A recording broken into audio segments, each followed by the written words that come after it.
Hey people, Viswanath and sons movie release అయింది కదా! So, I'm a big fan of Suriya. So, అందుకే first డేనే చూడాలని వెళ్తున్నా. I love Suriya not just for the hero he is on screen, but for the gentleman he is in real life. The way he loves and respects Jyothika and the beautiful person he is beyond the spotlight.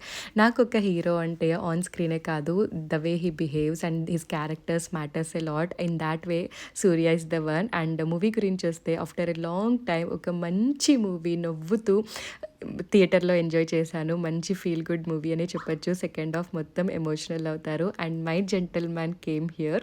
So, నేను movie complete చేసుకొచ్చే లోపల Praveen pick చేసుకున్నాడు. యాక్చువల్‌గా ప్రవీణ్ కూడా నాతో రావాల్సునింది. Important work వచ్చిందని, "నువ్వు చూసుకునేయి, నేను pickup చేసుకునేకొస్తాను" అని. సో, నేను మూవీ కంప్లీట్ చేసుకొని వచ్చే లోపల వచ్చేసాడు. అండ్ మేమైతే సబ్వేలో స్నాక్స్ తినేసి కొంచెం షాపింగ్ చేసుకొని ఇంకా రిటర్న్ వచ్చేసాం. నేను అడుగుతూ ఉంటి ప్రవీణ్‌ని, యాక్షన్ మూవీ అనంటే ఖచ్చితంగా వచ్చినుంటావు కదా అని. లేదు నిజంగానే వర్క్ ఉందని చెప్పాడు. అండ్ గైస్, మీరు మూవీ చూసారా? నా సూర్య మూవీ చూసారా? ఎలా అనిపించింది? మిస్ చేయకుండా జెన్యూన్‌గా కమెంట్ చేయండి. Thank you everyone.